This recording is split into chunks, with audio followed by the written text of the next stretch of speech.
তারা যেভাবে যে মমতায় যে যত্ন করে আমার ছেলেটাকে তারা টেক কেয়ার করেছে এটা আসলেই অভাবনীয়। আসসালামু আলাইকুম, সবাইকে শুভেচ্ছা।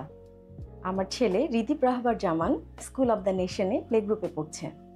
তো এবছরে ওর স্কুলের জার্নি শুরু হয়েছে। আমি যখন ওকে স্কুলে দিব, তো আসলে অন্যান্য সব গার্ডিয়ানের মতো আমারও মাথায় অনেক রকম প্রশ্ন ছিল যে ওকে কোন মিডিয়ামে দিব, স্কুলের অ্যাটমসফিয়ার কেমন হবে বা লেসনটা কেমন হবে।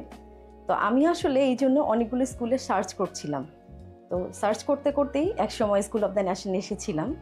তো আমাকে জানানো হয়েছিল যে এখানে আসলে প্লে গ্রুপটাতে খেলার ছলে শেখানো হবে এবং সবচেয়ে ইম্পর্টেন্ট বিষয় যেটা, সেটা হলো ছোট ছোট যে দোয়াগুলো আমাদের প্রত্যেক দিন লাইফে লাগে, যেমন ঘুমানোর দোয়া, খাওয়ার পরের দোয়া, এগুলো আসলে মুখে মুখে শেখানো হবে। তো আমি আসলে এই প্রতিশ্রুতি শুনেই এই স্কুলে আমার ছেলেকে ভর্তি করিয়েছি। তো আলহামদুলিল্লাহ, প্রায় 1 বছর আমি স্কুলের সাথেই আছি। তো আমি এদের সার্ভিসে পুরোপুরি সন্তুষ্ট। তো আমার এই স্কুলে সব থেকে যে দুটো বিষয় চমৎকার লাগে, আমি সে দুটো একটু বলতে চাই।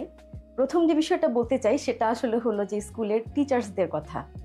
মাশাআল্লাহ, এখানকার টিচাররা অনেক অনেক অনেক ভালো।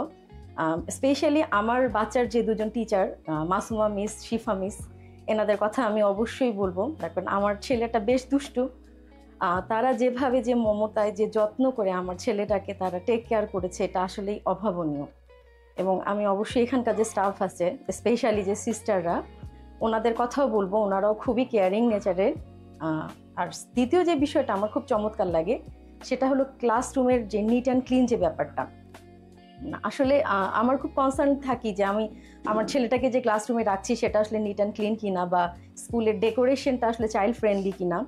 তো আলহামদুলিল্লাহ, আমি স্কুল অব দ্য নেশনের ক্লাসরুমের ডেকোরেশন এবং ওভারঅল যে ক্লিন আপের যে ব্যাপারটা, এটা খুবই ভালো পেয়েছি। তো সবশেষে আমি এটাই বলবো যে আমি গত 1 বছর থেকে স্কুলে আমার ছেলেকে পড়াচ্ছি এবং এদের ওভারঅল সব সার্ভিসে আমি আলহামদুলিল্লাহ খুবই সন্তুষ্ট। ধন্যবাদ।